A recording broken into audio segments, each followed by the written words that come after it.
Assalomu alaykum. Va alaykum assalom. Keling. Tuman gaz boshqarmasidan keldim. Счетчикlarni tekshirolsam bo'ladimi? Voy, mani счетчигimni qo'ying. Oldindan to'liq qo'yganman. Kakrasiz keragingiz. Ana uyi ko'ryapsizmi? Gazdan levik qolib, tekinga mazza qilib ishlab yuribdi. Agar rostdan shunaqa bo'lsa, hoziroq chora ko'ramiz. Rahmat sizga, vatanparvarligingiz uchun. Assalomu alaykum. Va alaykum assalom. Keling uka. Tuman gaz boshqarmasidan tekshiruvga keluvdik amaki. Tekshiruv? Mani uyim. Счетчикdan tashqari o'g'rincha ulanib olgan gazlarni tekshirib chiqyapmiz. Ko'rib chiqmasak bo'lmaydi. Ukam, shoshmang, boshqachasiga gaplashaylik. Mana shu yerda katta bo'lganman. Men bunisida akam, bunisida ukam, hammamiz shu yerda yashaymiz. Iltimos. Amaki, siz meni xizmat vazifamni bajarishimga to'sqinlik qilyapsiz. Ukam, unaqa qilmang. Qanaqadir ilojisi bordir. Ana ukam ham chiqib qoldi. Botir, Ha, aka. qaravor.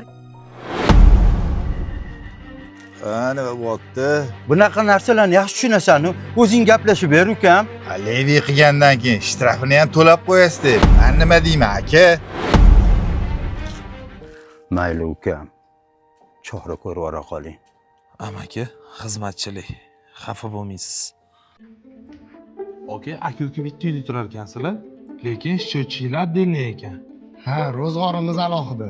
Predaplarga qilib qo'ydim. Tugamabdimi? Oldindan to'lovingiz hali bor ekan, oka. Ukamnikichi? Ukangizniki oldindan to'lov tugabdi, oka. Erta-indin to'lab qo'ymasa o'chirib qo'yadi. Hozir aka, men unda pul olib chiqaman, ukamga to'lab qo'yamiz. Faqat men to'laganimni aytmaysiz, xo'p? Assalomu alaykum. Alaykum assalom. Charchamayapsizmi aka? Davlatdan bor ekanmi? Bor ekan. Unda mana bu pulni oling, akamga to'lov qilib qo'ying. Faqat men to'laganimni aytmang, kelishdik-ku aka. Kimnidir ko'rib, fikr qil. Yana kimdirlarni ko'r.